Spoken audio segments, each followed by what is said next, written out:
в наличии в Ирландии вяленый лещ с икрой. Смотрите, сколько икры, какой он плотненький, в меру жирненький. Доставка по почте 1-2 дня. Заказывайте. Всем hello! О да, дедушка Байден созрел и в конце с барского плеча озвучил, что он разрешает бить дальнобойными ракетами до Атакамс американского производства вглубь российской территории. Правильно ли это? Справедливо? Да. Но это решение запоздало так на годика 2, так точно. Такие решения нужно было принимать в первые месяцы войны, предоставлять эти ракеты, и чтобы сразу Украина могла наносить сразу. Тогда это, возможно, конечно, помогло и решило какие-то задачи, и линия фронта, возможно, была другой. Сразу же подсуетились Великобритания и Франция, разрешив также Украине наносить удары своими ракетами Storm Shadow и Scalp вглубь российской территории. Справедливо? Правильно? Да. Но эти ребята, вы видите, да, они вроде бы независимые государства, в кавычках, но получается, что как только дедушка Байден, который уже в ближайшие 2 месяца уходит на заслуженную пенсию, уезжает в свой либо особняк, либо свое шикарное ранчо, где будет на улице сидеть и попивать вискарик, и ему уже не важно, что будет происходить на этой планете, потому что он свое уже отстрелял. И он решил вот так вот последними своими, да, такими вот грозными, важными заявлениями и решениями оставить след в этой истории. Ему уже пофигу, ему уже все равно. Расклебывать будут обычные люди.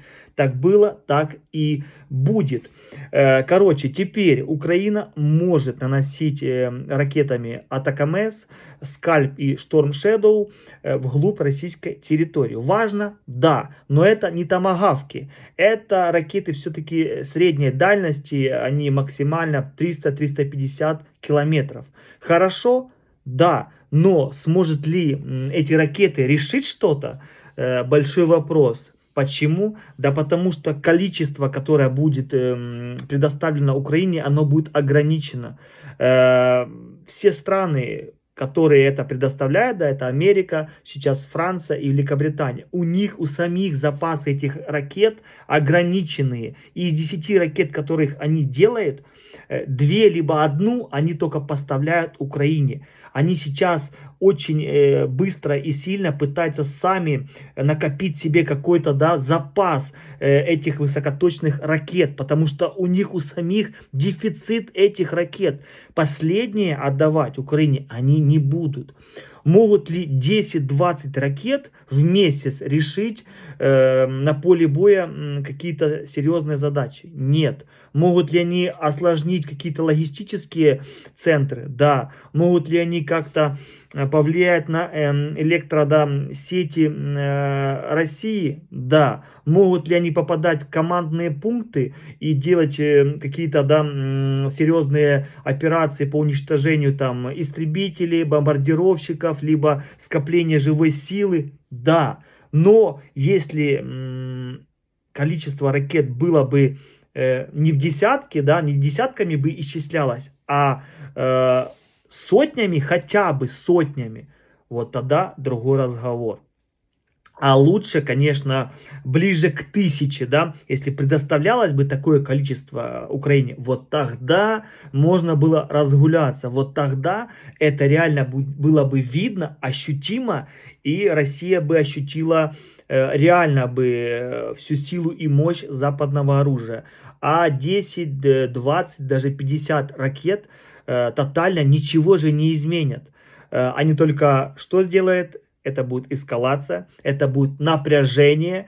Не забываем, что у той стороны, то есть я подразумеваю, да, агрессора, это, блядь, видите, что творится, блядь. Агрессор, даже здесь слово, блядь, это пожарная безопасность. Это регулярно у нас, потому что она у нас общая на все квартиры. Если один закурил, либо на сковородочке яичница сгорела, то вот мы все вот это вот слышим. Все 30 квартир, мать его. А такое бывает и в час, и в 2 ночи. Сейчас ждем. Это в Ирландии это местная воздушная тревога, ребята. Вот такая вот у меня. Мне сообщают, что где-то у кого-то немножко маленький такой, да, залетик. Но они уже исправились. Такое бывает не слишком часто, но бывает. И когда это происходит ночью, не слишком, конечно, приятно. Но мы не об этом. Мы о том, что если бы все эти западные партнеры и те люди, да, те страны, которые находятся в Евросоюзе, в Европе, предоставляли бы большим количеством этих ракет высокоточных, тогда был бы смысл. Но, как я понимаю, это будет ограниченное количество раз, это уже ничего не поменяет, а только разозлит и накалит обстановку максимально. Она уже накалена до предела. Плюс с той стороны заявляли, что эти ракеты не могут украинские, да, то есть нет таких специалистов у Украины, то есть у ВСУ, чтобы наводить правильно эти ракеты. План полетов, там все программируется. Это высокоточные ракеты. Это не просто нажать кнопочку, знаете, как вот эти грады, да, смерчи, то есть вот эти системы залпового огня, еще советские, где там реально рычаг нажал, кнопку пуск и все, и полетело. То есть это не то пальто. Тут немножко нужно с компьютером подходить, коды, координаты, там все серьезно. Это вам не просто так зайти, знаете, в CS-ку пару каток погонять, либо в доту. Нет, нет, нет. Здесь все реально и по-серьезному. Из-за этого утверждают, что если эти ракеты полетят вглубь именно, да, то Россия это воспримет как НАТО вмешалась, прямое вмешательство НАТО в войну с Россией. То есть пойдут ли на такую эскалацию все, да, страны, которые заявили об этом, непонятно. Но уже обновление есть, потому что указано, что только можно по Курской области наносить удары. Плюс по корейцам, которые приехали, бравые корейцы на помощь прилетели, потому что, не знаю, походу людишек не хватает там. Но факт остается фактом, такое решение, оно хорошее, но оно запоздало минимум как на 2 года, и плюс количество ракет, которые будут предоставляться, оно не решит колоссально, оно не решит, оно навредит, да. Какие-то удары возмездия тоже возможны. Возможно, мостик можно, вот этот прекрасный мостик, да, можно немножко его, как говорится, обнулить. Обнулить его можно, да. Тоже было прекрасно для подъема какого-то патриотизма, да, и какого-то духа военного. Это был бы хороший пиар-ход. Но изменить нет. Чтобы изменить, нужны не только ракеты, а и техника. И главное, знаете, что люди, которых не хватает, то есть люди, воины, технику, все можно нагнать, можно прислать, те же самолеты. Ну а кто будет на них летать? Кто? Если только начнут летать инструкторы американские, либо НАТО, то есть, ну, я имею в виду военные, все, это прямое вмешательство. Вы знаете, что по рации все слышно, все перехвачивается сейчас максимально, просто мы сейчас в эре технологий, ничего нельзя скрыть, это просто практически ничего, все видят. В онлайн времени спутники каждый день бороздят, вы понимаете, да, нашу вселенную, нашу планету. Так что это хорошие новости. Я рад, что дедушка собрался с мыслями, в последний путь идет с такими, да, намерениями, благими типа. Но по факту это все-таки такой, знаете, окончательный аккорд и такой типа, вот все, я уже ухожу, ребята, отъебитесь. Вот просто так, на отъебись, вот так вот дал типа, все.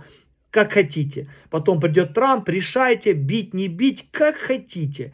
Просто обидно, что Украина как разменная монета, и что эти решения нужно было принимать раньше. Если бы сразу дали бы разрешение, дали бы эти ракеты все, вопросов не было, просто логистику бы просто уничтожили в хлам бы, не было бы таких перебросок, сразу все скопление бы уничтожалось бы там еще на подъезде просто к Украине, все уничтожалось бы в ноль.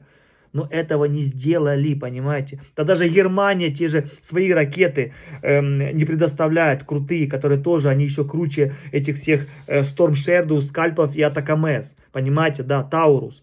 они намного круче, и они главные, они бомбят, они именно крушат именно бункеры, именно они такие бронебойные, то есть мощные, просто они намного мощнее, чем все вот это вот. И главное, что не забываем количество, главное количество. Посмотрите, что Израиль делает. Он по одному району может от 20 до 100 ракет выпустить, тоже высокоточных. То есть, что просто в ноль стереть, просто в песок, в порошок. Вот это, ребята, работает. А одна-две ракеты, 10-20, ничего не решит. Вот это вот обидно. Но это я так считаю. Если кто-то считает, что дадут их тысячи, то вы ошибаетесь. У этих ребят самих нету запасов, потому что они сидели, игрались в демократию, игрались в радужные флаги, ЛГБТ, мир, дружба, жвачка. А оказалось все-таки, знаете, если хочешь мира, то нужно что делать? Правильно, готовиться к войне. Так что Америка и все-таки Евросоюз, да, Европа немножко это провтыкали. И теперь они до сих пор не могут накопить такое количество и сделать свой ВПК, да, таким объемным, чтобы все было четко и выпускалось в большом количестве.